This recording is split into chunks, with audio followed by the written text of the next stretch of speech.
Hi everyone, welcome to my channel Recipes from my kitchen. আজি এটা paneer recipe বনাব ওলাইছো। আহকচোন চাও মই কেনেদৰে বনাও। প্ৰথমে পেন এখন গৰম হ'ব দিলো। এইবাৰ অকণমান তেল দিলো। তেলখিনি গৰম হ'ব দিলো অকণমান। তাত বাটাৰ 1 চামুচ দিলো।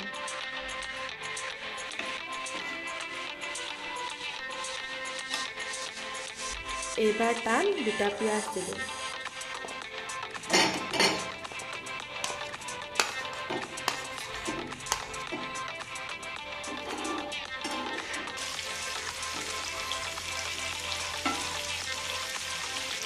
এইবাৰ কেইফুটামান নহৰু দিম। আদা অকণমান, 2টা বিলাহী দিলো।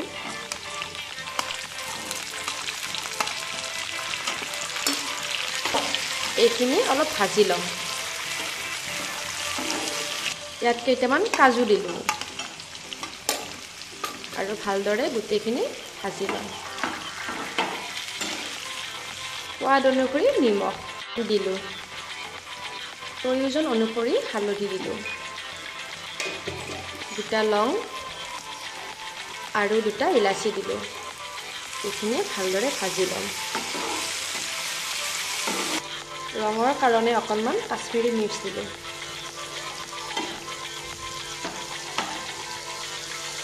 আধা চামুচ জালুক জিৰাৰ গুড়ি দিলো। 1 চামুচ ভিনেগাৰ দিলো।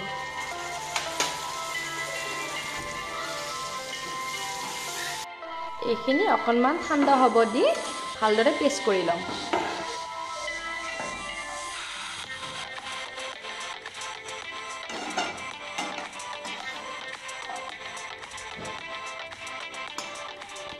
বইল কৰি থোৱা কণীকেইটা দুফাল কৰি ফালি লম।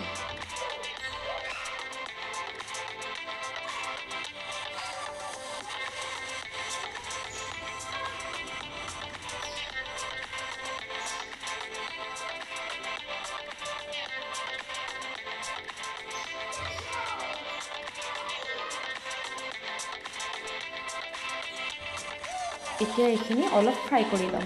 আপোনালোকে দুফাল নকৰিলেও হ'ব। মই এনেদৰে খাই ভাল পাওঁ কাৰণে এনেকৈ লৈছোঁ। মই ভাবোঁ দুফাল কৰি তৰকাৰীত দিলে মছলাৰ ফ্লেভাৰটো সোমাই যায়।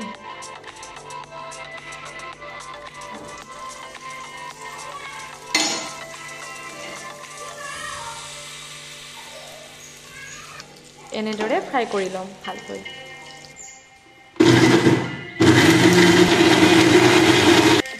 এয়া কণীখিনি ফ্ৰাই কৰা হৈ গ'ল।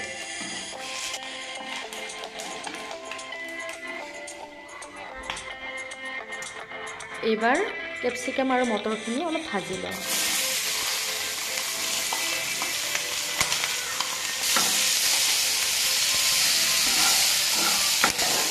এইখিনি এতিয়া প্লেট এখনত তুলি থম।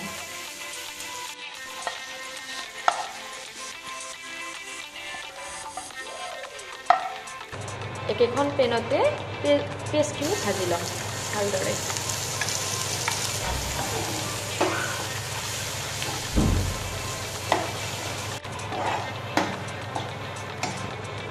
তেলখিনি সাইডত বিৰিঙি উঠিলে মোক যিমানখিনি প্ৰয়োজনৰ পানী সেইখিনি দি লম।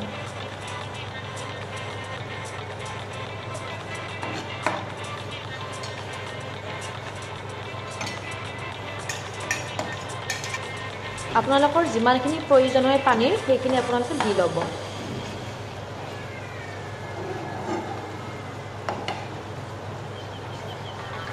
এইবাৰ কেপচিকাম আৰু মটৰখিনি দি লম। এইখিনি দি ভালদৰে ভাজি লম। ইয়াত অকণমান চেনি দিম। এনেকুৱা তৰকাৰীবিলাক অলপ মিঠা লাগিলে খাই ভাল লাগে। অকণমান টমেটো চচো দি দিম।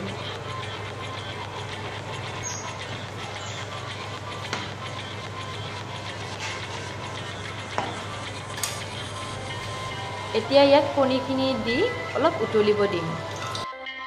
তৰকাৰীখিনি হোৱাৰ আগত অলপ কচুৰি মেথি দিলে ইয়াৰ সোৱাদটো বেছি ভাল হয়।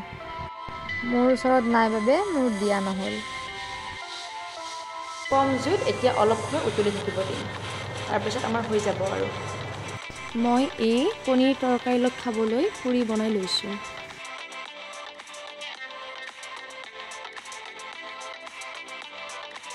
আপোনালোকে এই পনীৰ তৰকাৰীটো পুৰি, নান, পৰঠা, পোলাও সকলোৰ লগতে খাব পাৰে।